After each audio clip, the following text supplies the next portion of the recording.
We're told Western civilization began on the shores of the Mediterranean. Will it end here too?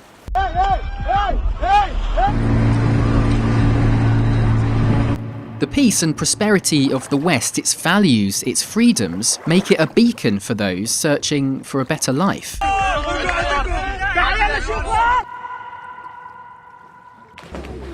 In 2015 alone, more than 1 million refugees and migrants came ashore, the majority escaping the conflict in Syria, the majority coming by sea. And the West doesn't know what to do. You know, we're told that this is unprecedented, that it's a crisis, that the numbers are just too great. And I can't help but feel that this is a strange reaction. I mean, 1 million people is a lot, but Europe has a population of 508 million people. It's an increase of just 0.19%. And if this situation is anything, it's not unprecedented. In the years after World War II, Europe was handling as many as 31 million displaced people. Meanwhile, Europe's birth rates are doing this, and the average age of its population is doing this. Economists say Europe needs to find 120 million new taxpayers by 2040, or face serious problems. A study by the OECD found, on average, immigrant families in Europe contribute thousands of euros more to the economy each year than they take out. And another big study in Denmark found migrants increase wages and living standards for the people already living there. And yet, despite this, for the many refugees and migrants trying to reach Europe, the journey ends here. Behind fences, in camps, unable to work or contribute. The end of the line. This is a crisis, but it's not a migrant crisis. It's something deeper. What if it's because we're scared? Scared of somehow losing our Western values, our identity, our culture, our history, the things that make us who we are. I think we're scared of losing our way of life. And you know what? That's okay, but let's have a conversation about that. Because I think we're right to be scared about the future of our Western world. The mistake is to think migrants and refugees are the problem.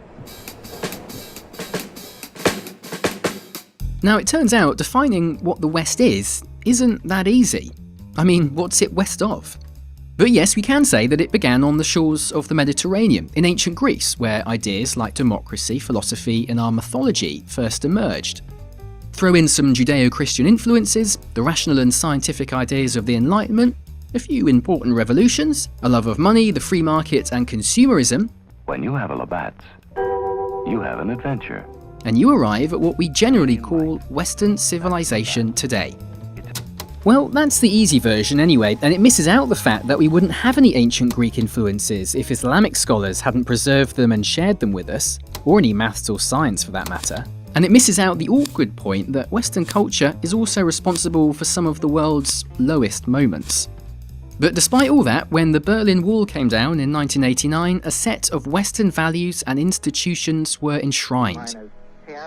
Things like a belief in freedom and democracy, diversity and tolerance, human rights, the rule of law, multiculturalism, human dignity, and solidarity.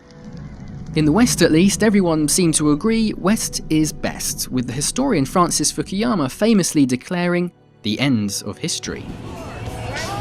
We're back at 8:30 on this Tuesday morning. It's the 11th day of September. This just in, you were looking at obviously a very disturbing live shot there. That there's any kind of an effort up there yet. Now remember, oh my God. Oh my God.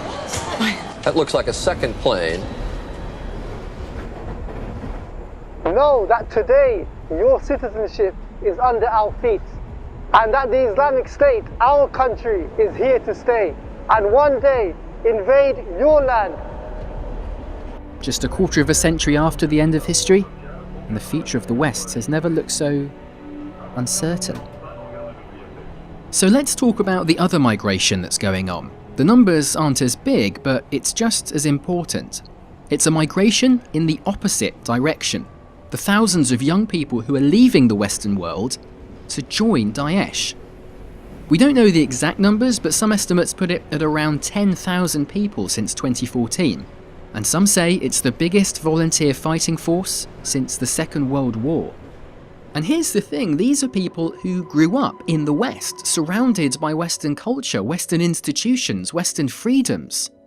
And now they're risking everything to destroy them. You can see it in their propaganda. Daesh are selling something. Revolution, brotherhood, meaning, adventure.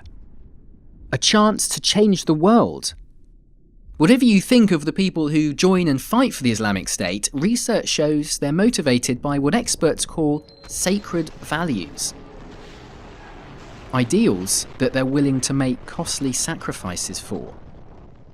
Meanwhile, in the West, When you have a Labatt, you have an adventure. the adventure we're selling, Canadian maybe it's a little less have an inspiring. adventure. Now you might think I'm being glib, but this actually shows up in the research. Studies into sacred values have found people in Western countries are far less willing to make costly sacrifices to defend their values. When people in Spain were asked, only 23% considered democracy a sacred value. I don't know, it seems like now, right when our way of life is most under threat, now is the time to double down on those values. To defend them by embracing them. Freedom, diversity, human rights, the rule of law, tolerance, solidarity. Incidentally, nothing angers and frustrates Daesh more than seeing Syrians and Iraqis welcomed into the West. Now, none of this suddenly makes immigration an easier problem to solve. 1 million people arriving in a year is still a lot, and there'll be even more in the years ahead. But it's not an impossible problem to solve. The crisis is in how the Western world has responded. What's unprecedented is how badly we've handled it.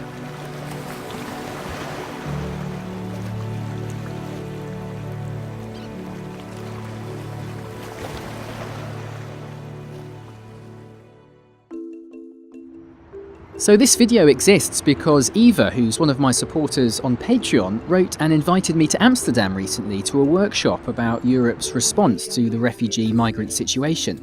It was fascinating being in a room with all of these young academics from all over the world coming up with new solutions to the problem. And the thing that seemed to make a mark with everyone there was this idea of solidarity and whether this is a value that here in the West we think is worth defending. They've produced a document full of policy recommendations, which I've linked to below, along with sources for everything factual that I've said in the film. This video has been made with the support of the Global Young Academy, who organised the workshop, although I should say that everything in it is my own personal perspective. Thanks for watching.